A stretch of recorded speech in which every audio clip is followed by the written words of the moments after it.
আমাদের সাথে যুক্ত হচ্ছেন ভূতত্ত্ববিদ অধ্যাপক সৈয়দ হুমায়ুন আক্তার। অধ্যাপক হুমায়ুন আক্তার, ভূমিকম্পের কেন্দ্রস্থল কেন নরসিংদী?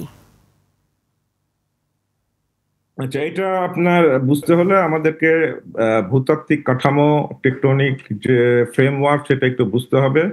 আজকে যেখানে সকালে ভূমিকম্পটা হলো সেটা হচ্ছে নরসিংদীর ঘোড়াশালে, যেখানে দুটা প্লেটের সংযোগস্থল ইন্ডিয়া এবং বার্মা প্লেট, এবং এই সংযোগস্থলটা হচ্ছে কিশোরগঞ্জ, সুনামগঞ্জ, কিশোরগঞ্জ, হাওর হয়ে মেঘনা নদী দিয়ে দক্ষিণে বঙ্গোপসাগরে চলে গেছে। এইখানে যদি আমরা কাল্পনিক রেখা ধরি তাহলে এর পূর্ব প্রান্তটা হচ্ছে বার্মা প্লেট এবং পশ্চিম প্রান্তটা হচ্ছে ইন্ডিয়া প্লেট। তো এখানে একটার নিচে আর একটা তলিয়ে যাচ্ছে, এবং সেই সংযোগস্থলেই হচ্ছে আজকে ঘোড়াশালের সেই ভূমিকম্পটা। এবং আমরা দীর্ঘদিন আমাদের গবেষণা থেকে এটা বলে আসছি যে এই সাবডাকশন জোন, যেটা হচ্ছে সিলেট থেকে কক্সবাজার যে পাহাড়ি অঞ্চল, এটা হচ্ছে সাবডাকশন জোন। এখানে হচ্ছে 8.2 থেকে 9 মাত্রা শক্তি সম্পন্ন ভূমিকম্পের শক্তি এখানে জমা হয়ে আছে। সেটা আজ হোক, কাল হোক বা আগামী 50 বছর পর হোক, এটা বের হতেই হবে, এর কোনো বিকল্প নেই। সেটাই আমরা দেখলাম যে আজকে সকালে যে ভূমিকম্পটা, সেই সাবডাকশন জোনের একটা ছোট্ট একটা অংশে, সেটা আপনার হচ্ছে এতদিন লকড হয়েছিল, এটা একটা লকড হয়েছিল, আটকে ছিল, সেটা এখন আনলকড হয়ে গেল, হয়ে সেখান থেকে কিছু শক্তি বের হয়ে গেল। এবং সেটা একটা বার্তা বহন করছে যে ভবিষ্যতে, নিকট ভবিষ্যতে আরো যে হিউজ বিপুল পরিমাণ শক্তি জমা হয়ে আছে, সেটা আপনার এখন বের হওয়ার সেই পথটা খুলে গেল।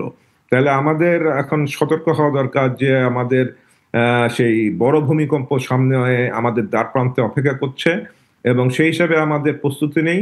এবং সবচেয়ে ক্ষতি হবে ঢাকা মহানগরী, যেখানে অপরিকল্পিত এবং হচ্ছে অনিয়ন্ত্রিতভাবে গড়ে উঠেছে এবং বিপুল জনসংখ্যা। আপনি দেখেন, ভূমিকম্প হয়েছে নরসিংদীতে, মৃত্যু বরণ করেছে 7 জন আপনার ঢাকাতে। তাহলে সবচেয়ে ক্ষয়ক্ষতি হবে ঢাকাতে, জনবহুল এলাকা এবং বিভিন্ন কারণে। এবং আমাদের প্রস্তুতির বিষয়টা যদি আমরা খেয়াল রাখি তাহলে আমাদের এখানে ক্ষয়ক্ষতিটা বেশি হবে।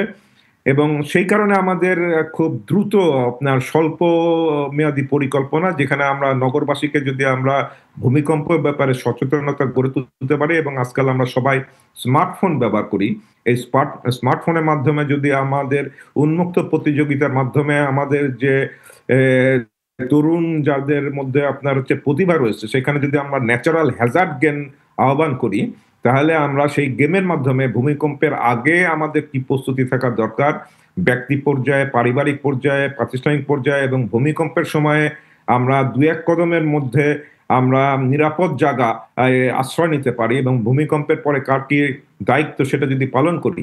এবং এই জিনিসগুলাই হচ্ছে কোনগুলা হচ্ছে নিরাপদ জায়গা, সেটা হচ্ছে সেই আপনার ন্যাচারাল হ্যাজার্ড গেমে সেখানে উল্লেখ থাকবে যে আমাদের এখানে ব্রিটিশ পিরিয়ড থেকে বাংলাদেশের এই আমলে ডিফারেন্ট পিরিয়ডে ডিফারেন্ট টপোলজির বিল্ডিং হয়েছে, কোথাও ব্রিক মেশিনারি, কোথাও রিইনফোর্স কংক্রিট, এক এক বিল্ডিং এ এক এক রকম। সেইগুলো যদি আমরা সেই ন্যাচারাল হ্যাজার্ড গেমে আমরা উল্লেখ করে দিই যে এই অংশগুলা হচ্ছে দুর্বল কাঠামো, হলো এগুলো হচ্ছে নিরাপদ জায়গা, এবং ঘরের ভিতরে আসবাবপত্র, বিশেষ করে সোফা সেট, খাটের নিচে, দেয়ালের কর্নারে বা বিমের নিচে, এগুলো যদি আমরা অবস্থান করি, তাহলে আমরা মোটামুটি আমাদের হচ্ছে নিরাপদ থাকবো। সবচেয়ে বড় কথা হচ্ছে আজকের যে ভয়াবহ যে আপনার ভূমিকম্প হলো আমাদের এই জীবন দশায়, আমরা এর আগে দেখি নাই এত তীব্র ঝাঁকুনির ভূমিকম্প।